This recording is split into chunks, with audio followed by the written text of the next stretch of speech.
common things in the Bible was how horrible women are. So, like trying to demonize them, and then I mean, I guess if they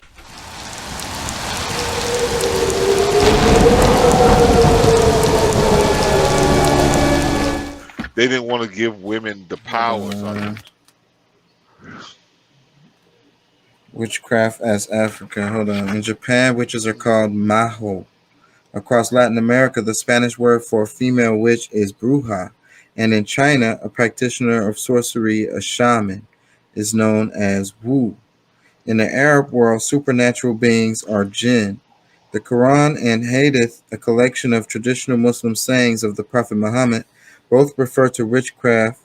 The, the Navajo of the American Southwest refer to witches as skinwalkers, those who travel at night and sit among baskets of corpses. But few areas have a prevalent and conflicted relationship with witchcraft as Africa. Dang, that's interesting. He said the Navajo refer to witches as skinwalkers, those who travel at night and sit among baskets of corpses. Sound like vampires to me. hmm but you never know, man. Say, bro, shoot, some of these people play with these different elements and shoot, mess themselves up for life, and they might not necessarily be vampires, but it's some kind of something They, that they've. yeah, they all fucked up. Let me read some more. It says, according to the World Health Organization, Africa boasts approximately 80 healers, the non pejorative term for every medical doctor. On the one hand, these witches have such a significant societal role that some Africans visit a traditional healer and a traditional medicine professional for the same ailment. In a 2019 New York Times article detailed one Zulu HIV specialist realization that his patients who were taking antiretroviral drugs were also taking vomit inducing medicine and enemas to purge evil. When negated the treatment, the doctor decided to befriend the healer and work together. Moreover, before the 2010 World Cup in South Africa, the host nation employed healers or sangomas for good luck. Yet those suspected of practicing witchcraft are also still beaten, burned to death, or both. Man, that's crazy. So it's like, so the people that you go to get healed, they're gonna call them your witch doctor, you know. So they're saying they're calling them a witch. It's your doctor. Yeah. Well, see, I mean, I think that's more like, the terminology might sound crazy for these days and times, but I mean, as far as a witch doctor, I mean, it's just a doctor, somebody, because I mean, really, you you're learning science. You know what I'm saying? Like you learn to do certain things with elements that other, like just average everyday people won't know about. So that's what makes you a witch.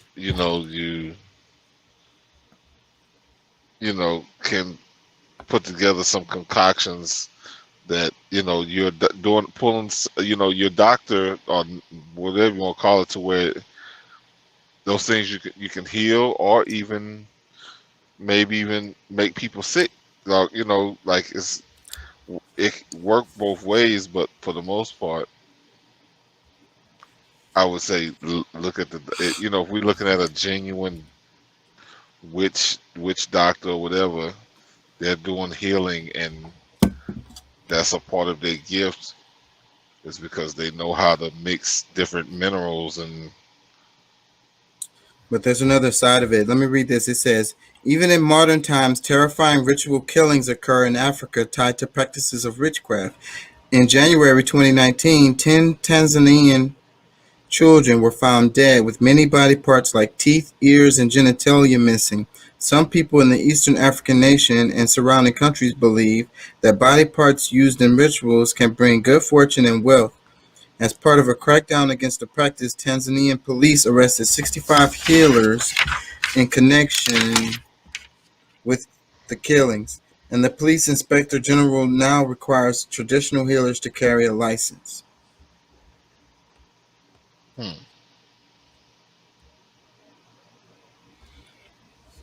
It says albinos are particularly vulnerable across Africa because of the perception that their skin mutation holds great magical power.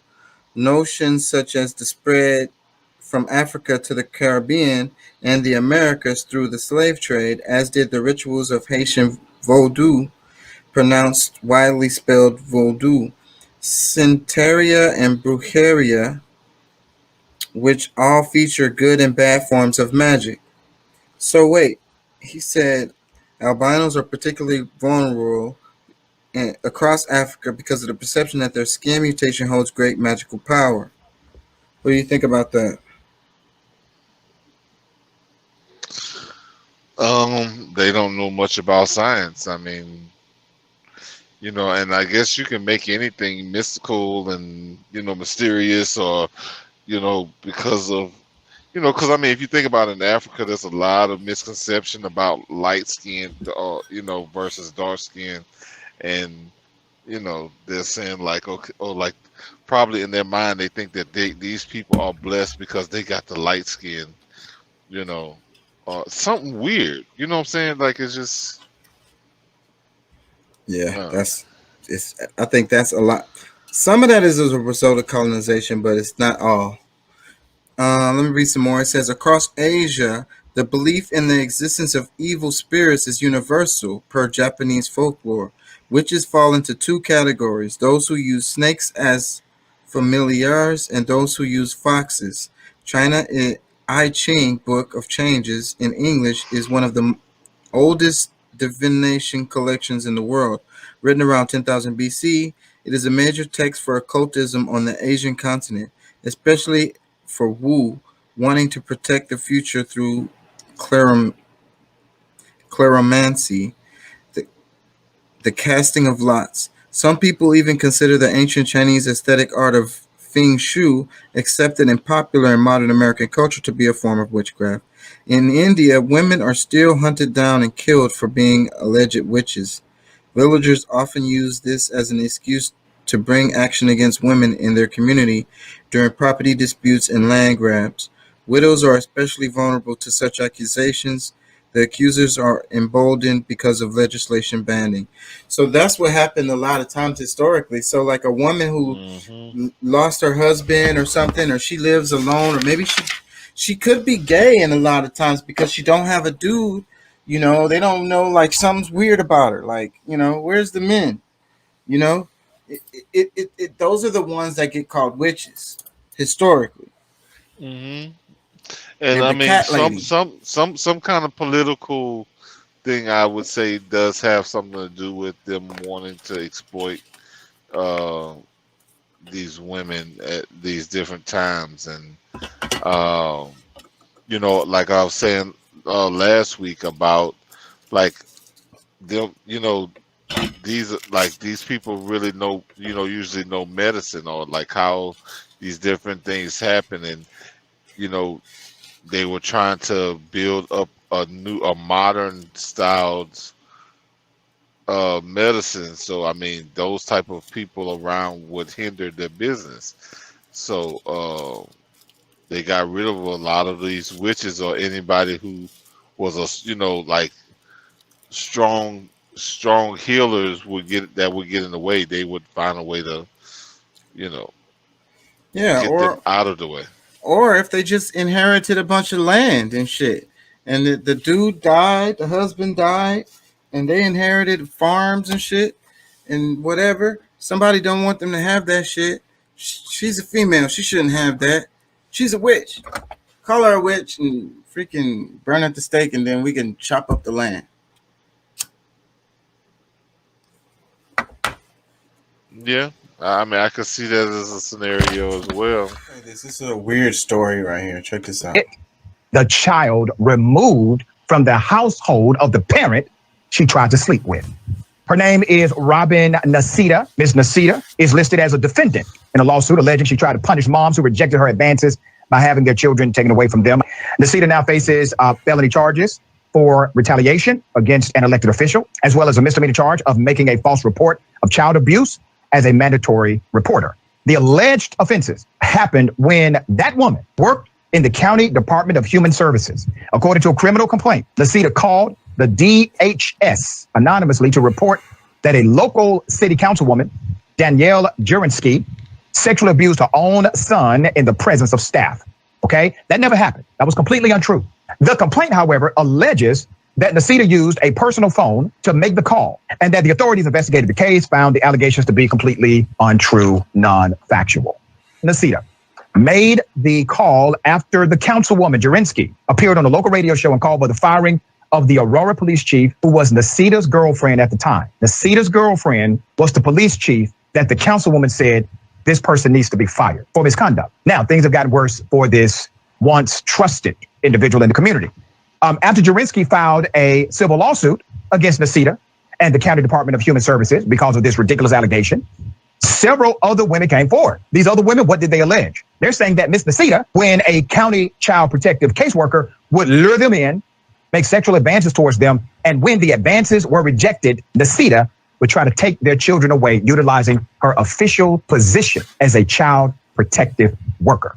The attorney for the councilwoman, Jurinsky, has filed documents asking for a class action lawsuit for, and I quote, well over 40 persons whose families were affected by Nasita's alleged actions. What a disgusting abuse of power. This was a trusted individual in this community, and they're using their title in order for their own personal gain. Like, this is gross. And we both know, everyone watching knows, there are far more than 40 individuals that are involved in this civil action lawsuit. So I hope justice prevails and something like this can be put down really quick.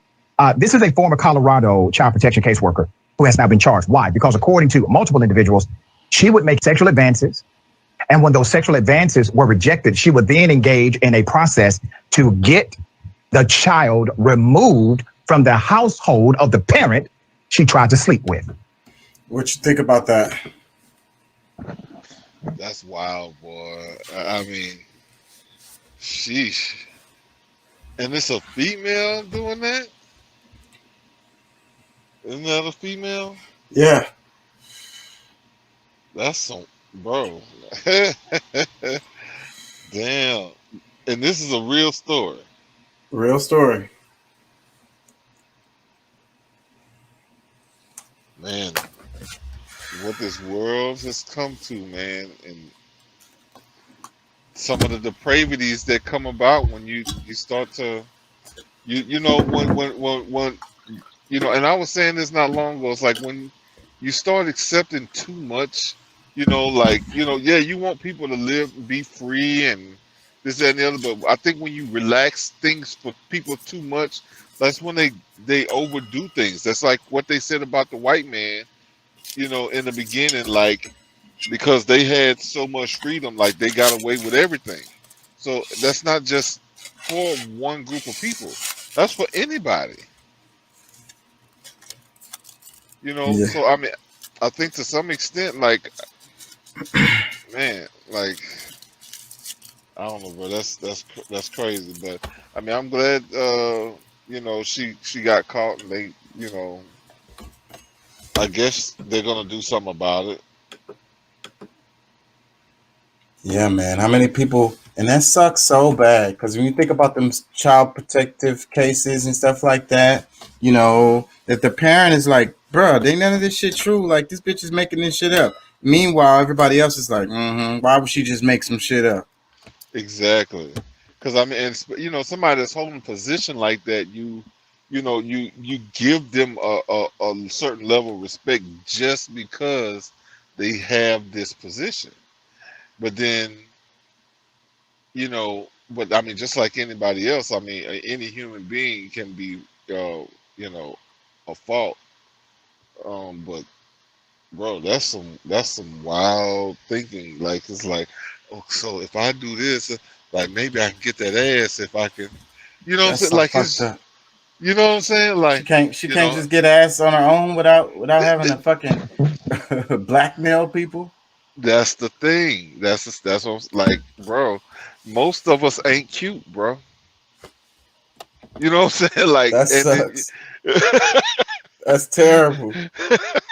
It's like, she like, shit, I ain't pretty enough. Shit, I don't give a fuck. I'm gonna use my position to get me some ass. Shit, I ain't gotta be pretty. Shit, I'm a social worker. Shit. Yeah. Just woke up. I ain't gonna wake up. Bro, if I look, I ain't gonna lie. Okay, go ahead. What you gonna say? The lady behind you look like